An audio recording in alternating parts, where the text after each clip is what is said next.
Welcome to Tech Tuesday number 62. Today we're going to talk about IP and academia, and especially how it relates to leverage. First, we're going to take a moment of silence in respect of the 50 hostages that we're still waiting for them to come home.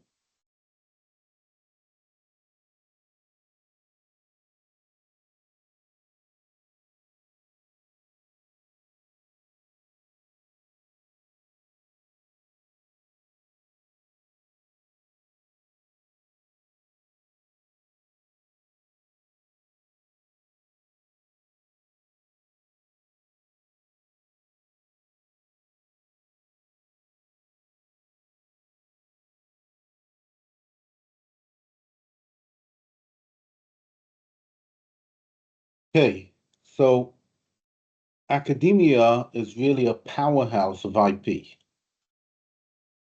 It's all about IP. After all, what is academia for?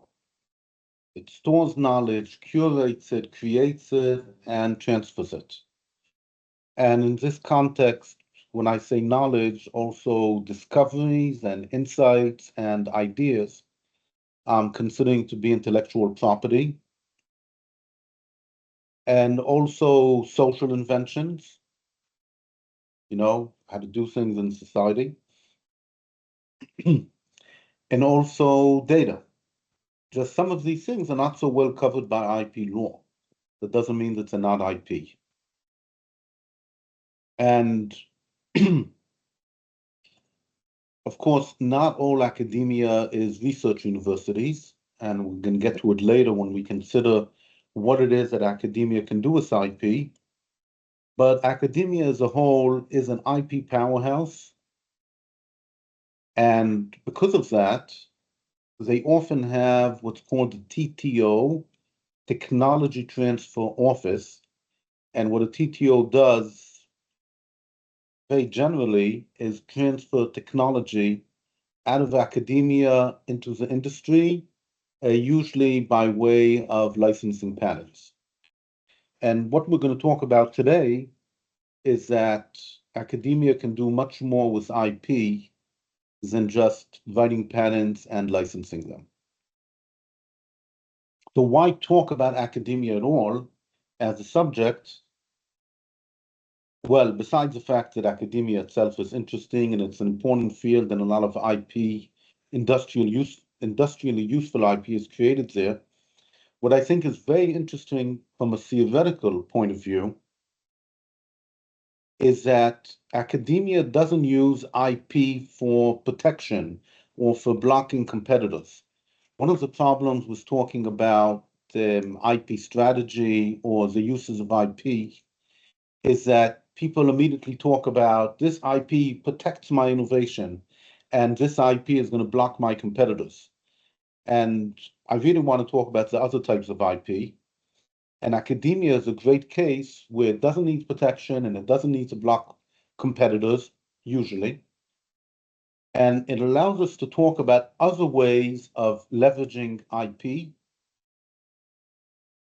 in particular the ones that have nothing to do with protection.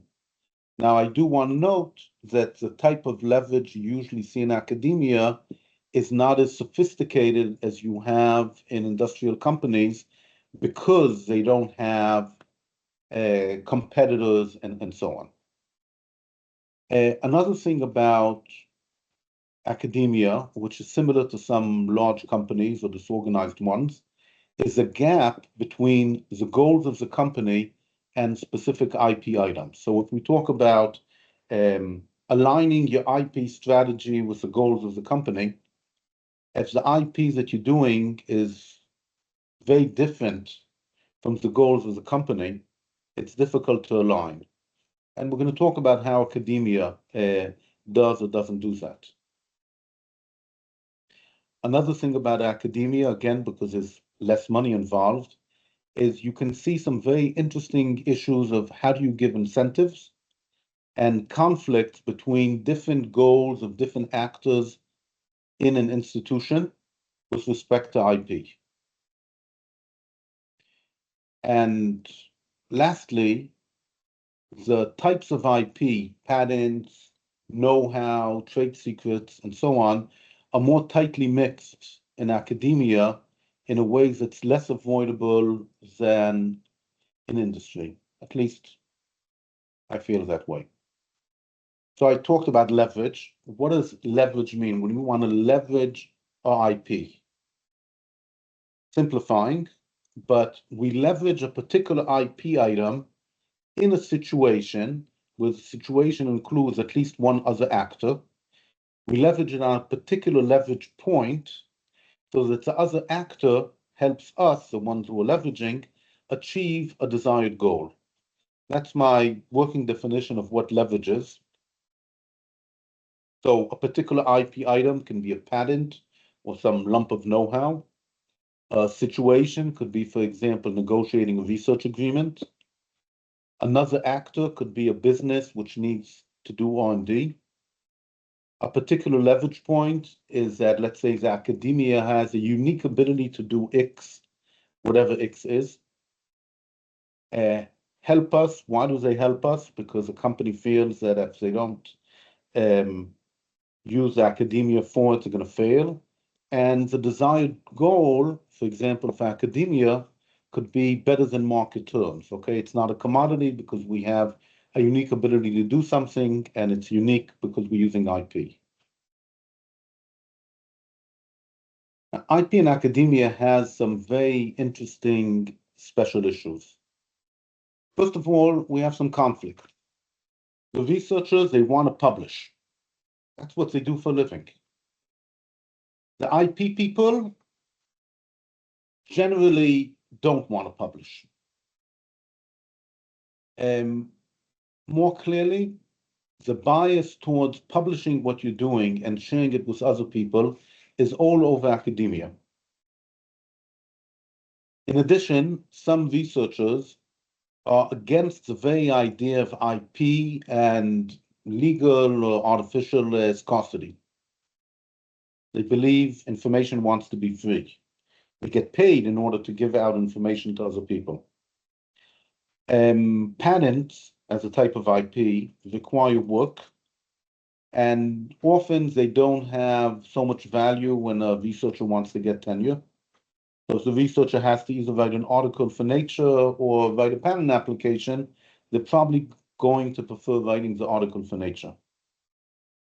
And there is a gap between what's good for the institution and what's good for individual researchers. Another special issue regarding IP in academia is that IP in academia is usually very early stage. What does that mean?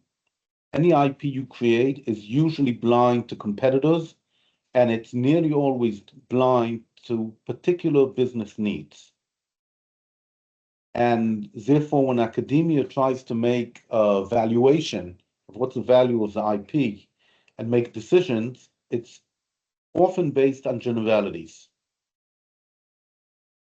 The IP portfolio, which a business down the line would need, can be too expensive for the institution.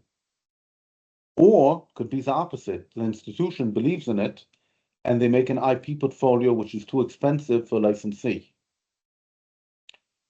Because the IP is early stage, it requires some sort of support from the researcher. And what if the researcher moved on and has a new interest? The IP loses value very quickly. R&D in academia often doesn't move fast enough, at least from a perspective of industry. IP can be beneficial to the whole institution, or it can be beneficial to individual researchers. Two more things that have to do with uniqueness of academia is that researchers are often very individualistic, and I use the word special, and anybody who has met a academia professor knows what I mean. But they're not alone. A lot of IP is generated through multi-institution collaboration. Who does it belong to? What belongs to who? Who discovered the problem? Who discovered the solution? We know there are a lot of different types of IP, patents, trademarks, trade secrets, and all of them can be found in academia, but some of them are more common than other types. And of course, people talk the most about patents, and that's a bit sad because actually in academia, other types of IP can be much more important than patents. I call this IP packaging, where you take whatever was done and you build a package and you say from here to here is a unit of IP. So in industry, you can often tie the package to a product or particular technology. In academia, it's not so easy. First of all, because the way it's generated is different. Second, because you have multiple parties. And last, because you often don't have an end game. If you don't have an end game, you don't know where to end the package. Now, academia is geared towards generating a type of IP package. We'll call it knowledge. When academia generates a journal article, that's a unit of knowledge. If we look at the progression, you do an experiment and get data. You have some sort of insight about it. Insight turns into knowledge. And now, somewhere in industry, that knowledge is going to turn into an application. So the line of demarcation is different. Another process you often have in academia, you make some sort of discovery or you do some sort of activity, you build some complicated test equipment, that generates know-how, and hopefully the know-how will be turned into knowledge, but not always. If you want industry, more likely to happen. The logic of progression in academia and in industry is also different. If you do research and it fails in academia, you can stop. In industry, not always. And the opposite. If you get results and it's really interesting, what do? You continue. But if you're in industry, you might have to stop. Maybe there's two ways of doing something. One will give you results, and one might not give you results, but has more industrial value. So we know which direction industry will go. Academia might be more interesting in generating knowledge. So I call it the easy route. Nothing's easy, but it might not be what the business needs. So we have all of these different IP types. And what I want to talk about a little bit about the main types of IPs that I see in academia and what's special about them. But first, we'll talk about patents and invention and call to invention is usually by researchers. I'm ignoring, by the way, the cases where researchers get a particular problem and a research grant to solve a particular problem by industry. Okay, that's not so academia. So the researchers make an invention which is usually not really aligned, it might be generally aligned with some general goals or some imagined goals, but not anybody's particular business needs, particular goals, or particular opportunities. In fact, the goal is often expanding the frontiers of knowledge, solving an interesting problem, or just because it's a cool thing to work on. None of which are considered to be directions to go in industry. A patent may be filed by the TTO. The TTO takes one or more patents, patent applications, whatever, and makes them into a package. And it tries to license the package. Now, please, I'm really oversimplifying. Now, even if the TTO is very proactive, the time it takes to license this package is very variable. It could be a week and it could be 5 years. Meanwhile, the costs of maintaining the package accumulate. And not only that, but patents, and especially patent applications, I consider them to be living creatures, a bit like a dog. You have to give them attention. You're unable to, in academia to build a patent portfolio and maintain a patent portfolio and refocus a patent portfolio according to real business needs of whoever it is going to license, because you don't have a licensee yet. So you're walking in the dark and spending money. On the positive side, freedom to operate is usually much less of an issue. Know-how. So know-how is really what academia is about. If you think about obtaining a university degree, that's a professor passing know-how onto you and knowledge. When you work in a laboratory, a lot of it is know-how, and it also helps us understand how difficult it is to transfer know-how from one person to another. Okay, you have a student, he's working in a lab on a graduate degree for 1, 2, 3 years, and that's how long it takes until that student really knows a little bit of how you do what you do in his discipline. The know-how that you have in university can also be vented out. I'm just reminding you, know-how means things that you know, but it's very difficult to just pass on. So if the university has an expert, let's say in water quality, you can vent them out. You can also vent out somebody's talent. He's a really smart guy. He's in university. He's happy to consult. Now, one of the advantages of academia is that the knowledge centers and the people are often there rather stable. 5 years, 10 years, 15 years, 20 years. Not always. Some people move around, some people change the subject, but it's often better than industry. Now, if you look at the way transferring of know-how and monetization of know-how is done today, you pay for schooling. That's it, money. You work in a lab as a graduate student in order to pay for your training. An external entity pays for research. And I feel that there's probably a better model of what it means to monetize the know-how that a university has.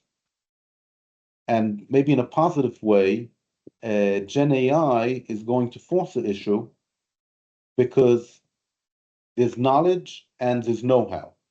And if it's knowledge, it's written down and the AI knows it. If it's know-how, it's not written down yet, so some startups are working on it, and therefore it's much more difficult and you can focus your energy on licensing it. I'd like to point out that when you do research, you automatically generate much more know-how than actual tangible knowledge. Anybody who's written a paper knows how much didn't go into the paper.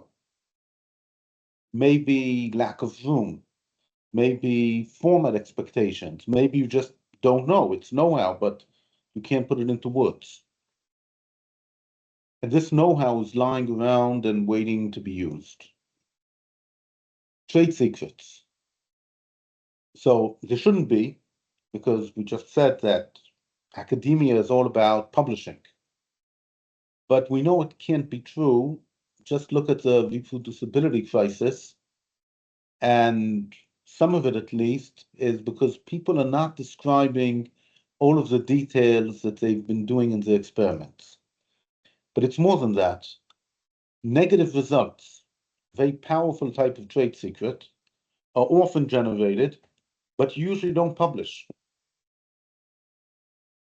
Results, when they are published, are often polished. Now, all of these are trade secrets until you tell somebody about them. And there is also an incentive to keep secrets.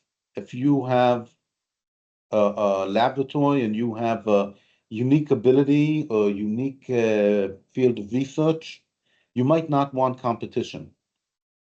So you keep secrets so you won't have competition. Now, the problem is that all of these things that I mentioned that could be trade secrets are usually not recognized as valuable, Those are not recorded, not managed, and definitely not saved. From time to time, a researcher with a more business-friendly attitude realizes that they have a secret here,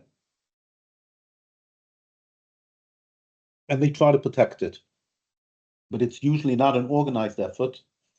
It's definitely not top-down. And overall, if you look at academia, at least from my experience, patents tend to be much better managed with respect to IP than know-how and secrets. This is true everywhere, but even more true in academia. Branding, which of course is closely tied to trademarks. So in academia, you have a stack of different brands, all at the same time. You have the school itself, Harvard. The undergraduate school is one thing. The graduate degree is something else. The postgraduate has its own branding. A particular field, psychology, philosophy, mechanical engineering. A particular research center or laboratory can have its own brand. A particular researcher, okay, Dan Ariely, okay, he has his own brand. You know, half a beard on, half a beard off. Now, these different brands are managed by different entities, and each one entity manages them in a different way. And each one of these brands is emphasizing different qualities. And in fact, sometimes they contradict each other. Maybe the undergraduate degree is fun with lots of sports and parties, but research laboratories are serious. Another one is a researcher worked in university and left. He gets part of the brand with him. Okay, if I did a postdoc for 3 years in Stanford, that rubs off on me. I write it on my resume. Any student, we think of Kennedy, who had a Yale education and a Harvard degree, or was it the other way around? Okay, that's branding. The other types of IP, like patents and know-how and secrets, are also very important when you talk about the branding. And last but not least, branding adds value to the people who left. Okay, the alumni, you're an alumni of Harvard University. That means something. And when you read in the newspaper about Harvard University doing something incredible, what do? You say, oh, maybe I should donate next time they ask for money. Maybe we should buy some research from them. I just remembered they're really good. Data. So data is also IP, and academia generates a lot of data and uses a lot of data. But data is not well protected by IP laws. In Europe, they have a special directive for protecting data, but it's still not well protected. And data is always being published. Sometimes the publication itself, a journal, requires you to publish your data. Sometimes you have to publish the data if you want to show that what you're doing can be reproduced. Sometimes you have to publish it in order to show that you have authority. More generally, part of sharing in academia is sharing data with each other, but also in industry, data is critical. So it's a type of IP that we can do something with, but we often don't. And a warning, sometimes data is licensed in multiple tiers. So one level is free for academic use, but the minute you want to use it for commercial use, even from academia, it's a different tier. It's not free. It might even be copyleft, meaning that the effect of using the data extends beyond just the data itself. You might be giving a license to your product and so on. Commercial using of data, of course, any kind of use, but especially outside the university, might trigger regulatory requirements. And we know that there's fake data in industry, and we know there's fake data in academia, but it's fake for different reasons because they have different incentives. So you have to consider that as well. Okay, so we have these different types of IP, and then what do we want to do with the IP? Remember, I started off by talking about aligning your goals with your IP strategy. So what does academia want to do with IP? Well, first of all, academia appears to require money and reputation, but it also requires talent and connection and authority, and it also needs support of the public and support of officials. And we see it now in the battle between Trump and universities in the US. Some types of research require input from outside. You have to have somebody else helping you from outside academia. And some types of meaning making, meaning if I'm in academia, I want what I'm doing to have meaning. Sometimes it requires me to have some sort of impact on the outside world. Now, all of these goals can be achieved, or you can help achieve them, directly or indirectly, using IP. And last but not least, IP can also be used to help develop academia itself. And I'm not going to go into too many details. I'll have now about 10 examples, but IP can be used, for example, as a carrot, as a stick, as a spotlight, or as a guide. Any one of these things. The classic use of IP is using IP to create companies. So a researcher discovers a solution, maybe he wants to publish it. Academia files for a patent. A startup is open. Maybe the researcher has to open it. Maybe business development found somebody to license a technology and open a startup. Usually, of course, nothing happens. But if it does, a startup licenses a patent and usually gives some equity to the university or some, sister company. But there's a typical problem. Academia has different incentives, information, attitude, expectations, and speed than the startup. Just one example. The startup is willing to fail. But if it fails, academia's IP will now have less value. So academia is less interested in the startup failing, surprisingly. And this is also done outside of academia. If you have an industrial company, they make a discovery which is not in the main line of business, they can spin off a new company. And just for examples, there's Kodak and there's Kodak Chemicals. Another use of IP in academia is taking money from other people. So academia is a classic non-practicing entity, also known as a troll. They send threatening letters and they file lawsuits against their companies that they believe are infringing their patents. And having been on the receiving side, I can tell you that often they don't check as carefully as a real company would do before sending threatening letters. But more particularly, academia doesn't practice. It holds a lot of patents. It is usually happy to license for a fee.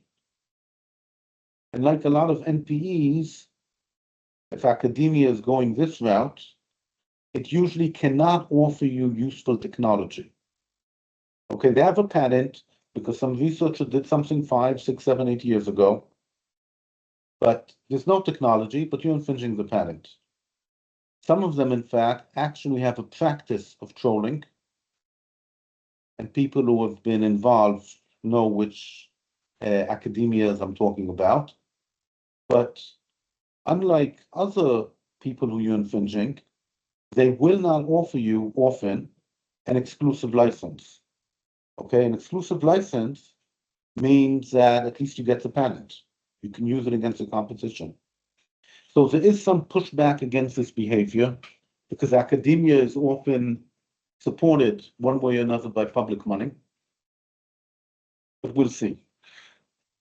And outside of academia, I'm not going to talk about plain NPEs, but some very large companies, they develop big fat patent portfolios and aggressively assert them, meaning they call you up and send you a list of 400 patents and say, it's cheap, only $10 a patent a copy. Okay, and you can go to court or you can pay up. Another thing you can do in academia is give away IP in order for the academia to become more valuable. So let's say I have a research university or technical university which is interested in an industrial relationship. It can say, whatever we invent together will belong to you. So academia might need a license back, but putting that aside, industry gains a lot by working with academia. It's getting all of this IP, including know-how, basically for free. So we'll come back again. You could say they're coming back to take advantage, but from the academia's perspective, they're building relationships. What does it mean, building relationships? First of all, you can have bi-directional talent movement, people going from academia to industry and back. You can have joint projects. And if what a researcher wants to do is research interesting problems, here's how it happens. Sometimes it pays for industry to invest in infrastructure like lab equipment or positions in academia. People in academia get access to commercial settings, commercial problems, data. The fact that one company has a good relationship with you can attract other commercial entities to see if they can do the same. Outside of academia, it's also very common. We have what I call engineering firms, which are companies that you approach if you have a problem and they solve the problem for you. Now, some of them will file patents on whatever they solve, and some of them will let the client file patents. But if you do it intentionally, where it's clear that the engineering firm is expected to invent things which will give value to the client above and beyond, more people come and you get better access to industry. And of course, return business. Another thing you can do with IP is use it to attract talent. If you do open source publication of libraries and tools, of data sets, if you do PR about exciting patents, especially if the patents have a lot of different inventors on them, so a potential researcher can see that all of the glory is not just hogged by the head of the department. This is relevant both for people from industry looking at you and for people from academy looking at you. You can publish secrets and tips in articles. Again, it shows that this is a place where interesting things are happening. So all of this can prove to somebody looking from the outside that a particular place is a good place to do work and learn and do research. And of course, I mentioned before, if you file IP, it can encourage industry to create a fellowship or chair in one academy versus a different one, because they want to create a chair in a place where it's going to make a difference. And there's a dark side.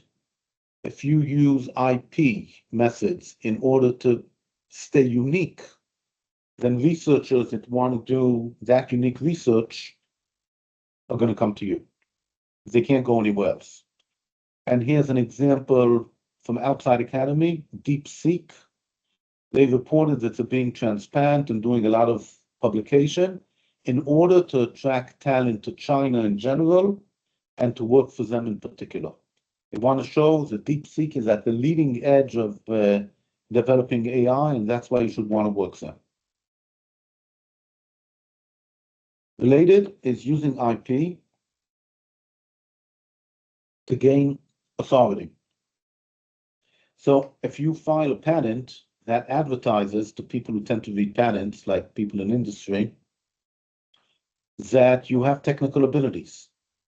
So think about patents which show that your laboratory grasps leading industrial issues, or it shows that you work together with industry, or that there's a certain subfield where you are master, or you have a lot of citations, which shows that you actually have technical leadership and not just in academic articles. Obviously, the number of patents and the diversity can be good or bad, depending on whether you want to show if you're a jack of all trades or a master of one.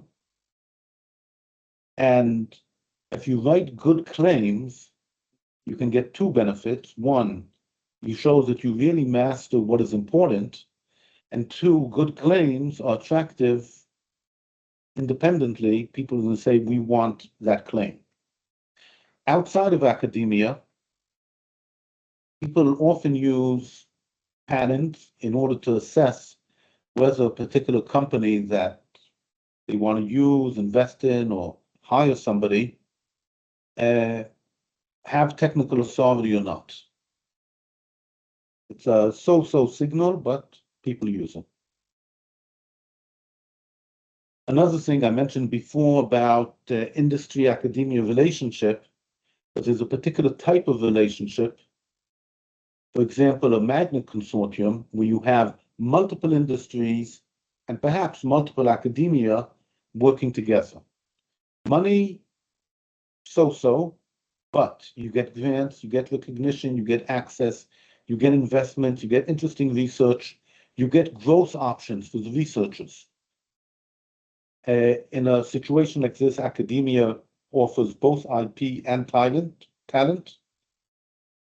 And if you play your IP right before the consortium is created, and they have to choose between academia A and academia B, so your academia can become preferred.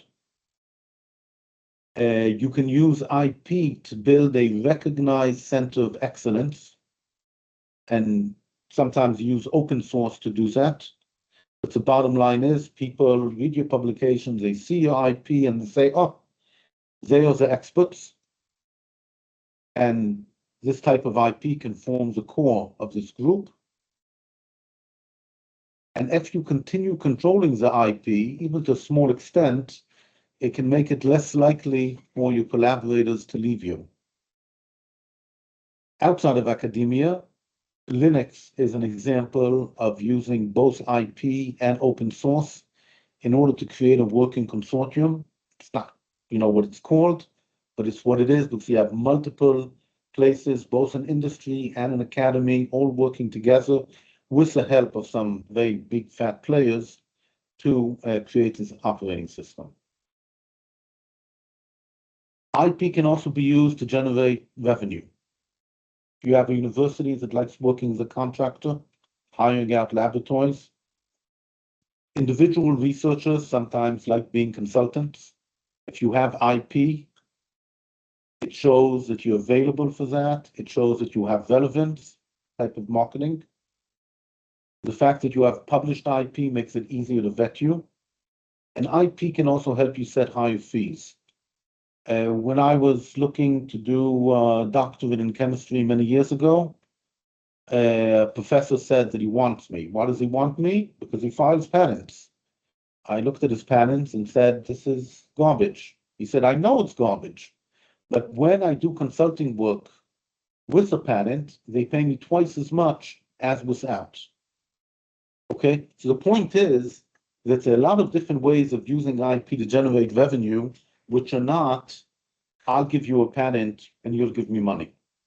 So more generally, to generalize what this professor told me, when you have a bundle which includes both IP and consulting work, it's much easier to sell it to the decision makers.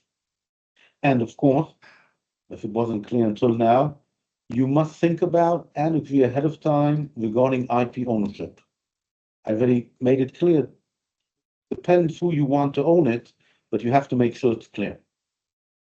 Now, outside of academia, it is not uncommon for a company to be approached for a licensing deal or to work as a subcontractor based on published IPs that they have.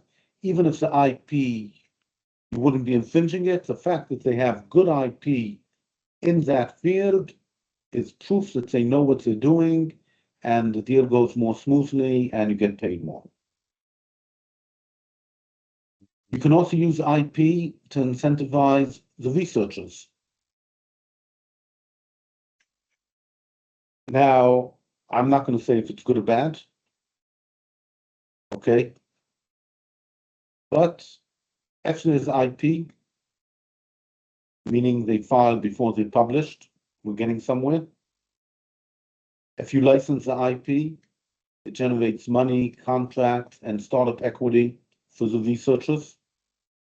It can help attract grants and industry collaboration.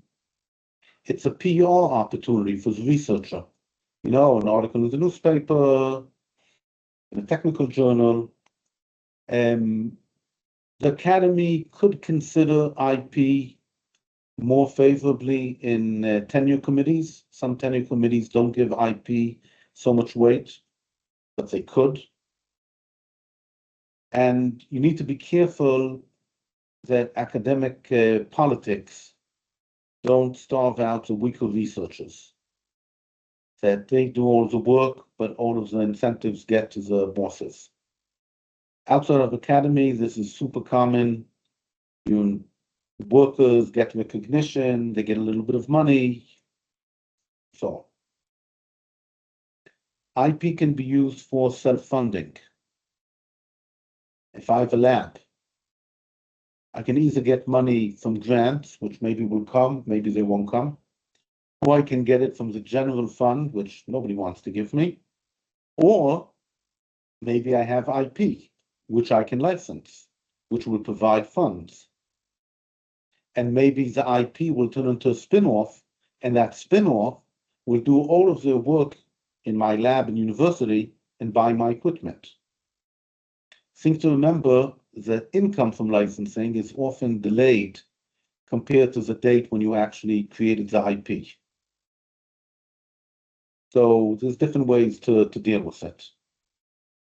Outside of academy, if you have a company with profit centers, well, maybe they can use the IP generated in that profit center and link income for that IP directly to their budgets. What do you do if the field is a total mess? Well, you can use IP in order to organize it and focus what people are doing. And either by sharing data or by monopolizing or by setting standards. And we see a lot of it happening in industry.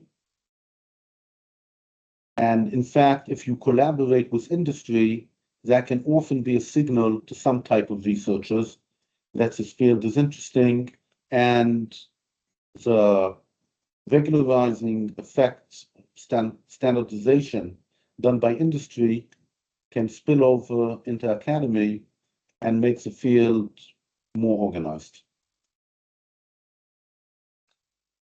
I think last but not least, you can use IP in order to create local stuff. Let's say you have a region which has a technological specialization, glass making in Venice. What if you license the IP only to local companies, or more cheaply to local companies, or where graduate students will build local companies? Silicon graphics, if you super duper oversimplify it, that's what it's doing. People study in Stanford, work in HP, it was many years ago, and it's all close together, and they feed off of each other, and what's passing back and forth is talent and IP, and of course, money. Now, IP does not need to be technical in order to do these things. Imagine we have a center um, which has a speciality in music for psychology. Still IP, it's just maybe not suitable for a patent. In industry, we can see all sorts of industrial clusters, either organic or because somebody created them. Okay, there's lots of other uses of IP. There's no point in going over them. What I hope you notice that practically none of these uses involved blocking a competitor or threatening somebody, except at the very beginning when I talked about you can take money from somebody. Here are, in one line, different strategies I've seen done by academia. And obviously, different strategies will mean that you use different one of these tools that I described. For example, we do the best research in the world, and what we do is worth millions to industry. Okay, that's like a one-way way of thinking. Completely the opposite. We're integrated into and support the local economy and technical specialities. And we're using IP to help that. Not a word about money. We are the world leader in XYZ. Come and work here. We use IP to make the institute a better place. So obviously each institute will do a different mix and the other strategies as well. But I want you to notice how these are completely different strategies of how Academy can use IP. And that's why I gave you a menu of just some examples of what you can do with IP, which is not protecting. Summary. Academia is very different from industry, but it allows us to break through this mindset of protectionism. There's a huge amount of IP in academia, and academia has a lot of needs and goals, and we can align the two of them together. And money is not necessarily the most important one. Different types of academia have different goals and use different strategies. Some types of IP are ignored or done less effectively because of how they're managed. And last but not least, I'm sure you noticed a lot of the transfer is not only transfer out of knowledge, but also transfer in. People come from industry and bring their knowledge, their data, their problems, their intuitions into academy.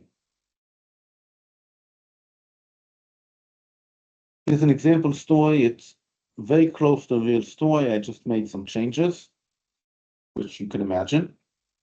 So Professor X discovers it is a socially contagious disorder and it's spread by mind-to-mind contact. And he can prove it. And his prime minister trusts him, but it's only a small country. And he wants to run experiments on humans. And the question is, how can Professor X use IP to leverage this discovery? And I'll just tell you that in the real world, Professor X was unable to do it, even though he really, really tried. Okay, thank you. I'm stopping the recording.